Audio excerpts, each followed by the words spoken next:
Bros here. Want to give some love to the special teams and talk about that positional group. And let's talk a little bit about some of these new kickoff rules. It's a really confusing process, big change for the whole kickoff rules. But let's talk about that and talk about certain players that are in the special teams and some players that might actually become a kickoff returner for us, an additional one, I should say. So let's go ahead and get into it, guys. Bolt Bros, let's go. Bolt Bros. All right, guys. Once again, James from Bolt Bros here. Appreciate all the love and support, guys. Please like the video, subscribe to the channel if you've not. We always appreciate your support, and please throw in some comments below about the subject that we're speaking on, which is special teams. So, Ryan Ficken, he's been an awesome special teams coach for us. I'm glad that Harbaugh retained him. He's done a phenomenal job since he's been here.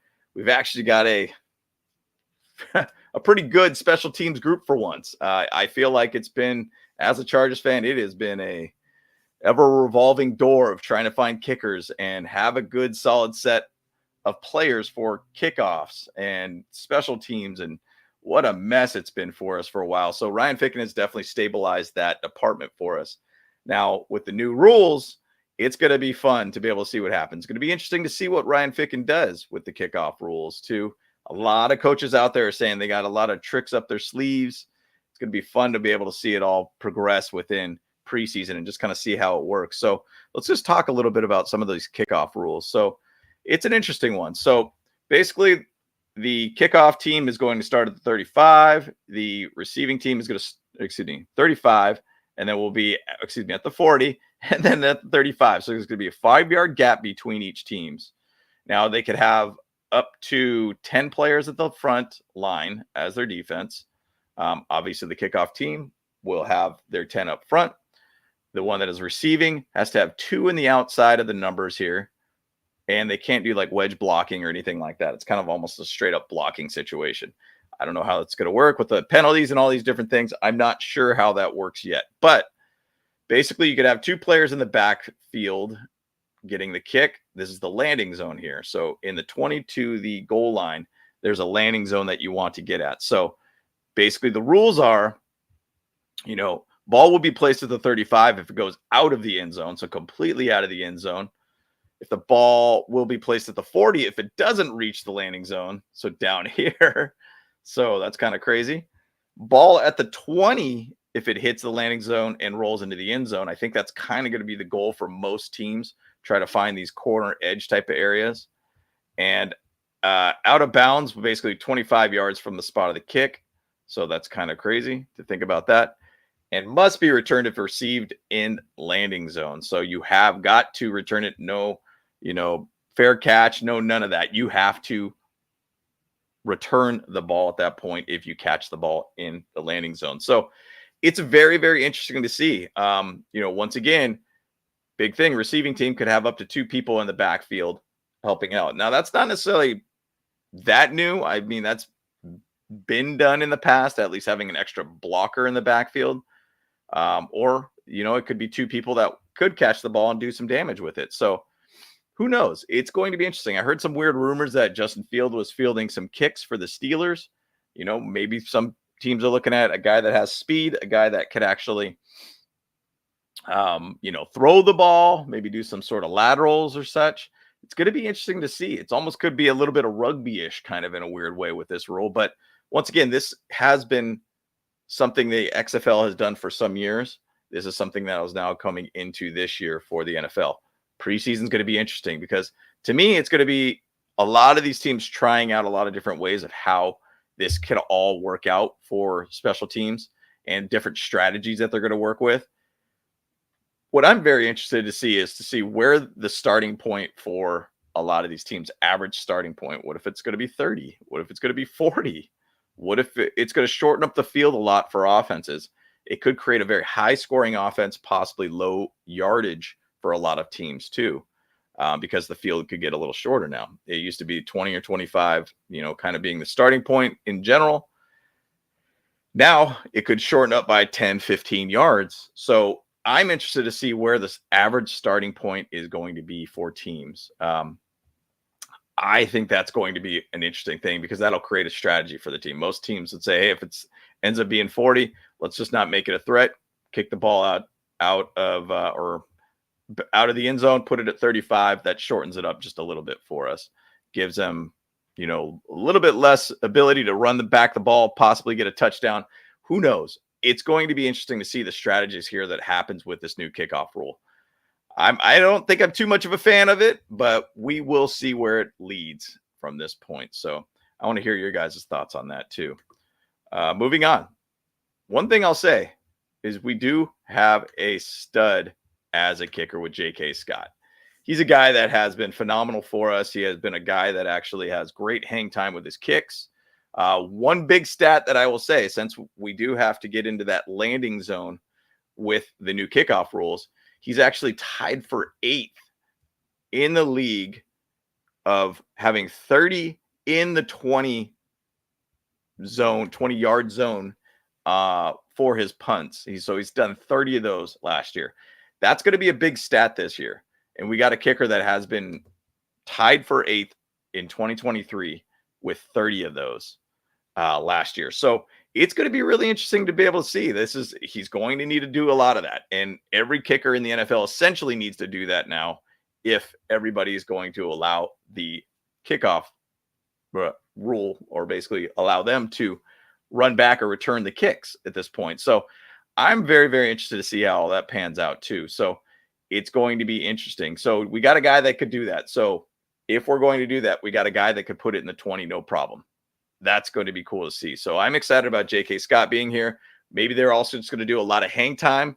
You could kick the ball up really high and make it stay up in the air. You could allow your players get downfield, shorten it up, tackle them in that landing zone area, shorten up the field and make it a little bit longer for them. So I think hang time, which J.K. Scott's great at too, and placement into that 20-yard, landing zone, J.K. could do that. So I'm excited to be able to see how that develops further. Once again, preseason is going to be major to be able to see how this all pans out too. So moving on, our field goal kicker, Cameron Dicker. Did you guys know that he was actually born in Hong Kong? For some reason, I maybe have heard that, but it never settled in my head. But he was born in Hong Kong, first NFL Hong Kong born player in the NFL. He started his first 11 years living in Hong Kong. Very cool thing to know. Didn't know. But here he is, Cameron Dicker. Man, what an absolute stud. What a great pickup. Finally, we got a field goal kicker that could really do his job and be absolute nails with it too. His current stats are 52 of 55 in his career with hitting field goals. Phenomenal stats. That is a phenomenal stat for Cameron Dicker. Even cool to be able to see that Jim Harbaugh recognizes that too. In the OTAs, he's like, this guy could hit anywhere, which is awesome. So we got a guy here, Cameron Dicker, that is going to solidify that field goal kicking side for this game. I do think it's going to be interesting to see what happens with his contract extension, but he's definitely going to be one of those guys that deserves a contract extension and stick with the Chargers for years and years and years. So excited for Cameron Dicker and see what he could do this year. The end of last year, he had rock solid numbers. I think he went 11 for 12 in field goals. He had so many opportunities when Easton Stick was out there. Just couldn't find a way to be able to punch it in for touchdowns under Easton Stick, but a lot of opportunities for Cameron Dicker late in the season too. So this guy's an absolute stud and will be big for us. I have a feeling he will hit some major game-winning type field goals for us this year. So Cameron Dicker, let's go, my friend. Let's go. Moving on. Kick return, punt return game. Darius Davis. What a great kick returner for us last year. I thought he was going to take 2 of them to the house last year. He ended up taking 1 to the house. I feel with these new rules, there's going to be a lot of gaps in the coverage too. It's going to be a little bit smaller windows, but I think there's going to be a lot of opportunity where there's going to be a lot of people getting a lot of touchdowns off of punt return or kickoff returns. It's going to be very, very interesting to see how this all develops here, guys. I do think that Darius Davis has the opportunity to be able to get possibly 3 kick returns this year, in my opinion, for kickoffs. I think it's going to be great. I think with his speed, he's going to find a way to be able to get downfield quick, find those holes in the coverage, and just see you later. it's just interesting how it's all set up because it's very much like you can't do wedge blocking, you can't do this, can't do that. There's a lot of penalties involved of how this new kickoff rule is, and it's awesome. I will even just throw it out there. I mean, there are coaches that we do have on our team that have been on the XFL. We even have Donald Parham, who was in the XFL, guys that actually been there that actually can help out with this whole rule. So I think that's going to be really, really cool that we already got guys that could teach us on exactly what to do. So keep that in mind. We have players here that will be able to help us out and be able to find maybe some strategies on how to make it happen. A lot of coaches, like I said earlier, they are talking about a lot of things that they could potentially throw out there and kind of throw some curveballs with the whole new rules and be a little bit more inventive with these kickoff rules. Now, it's not a ceremonial type kick anymore now, guys.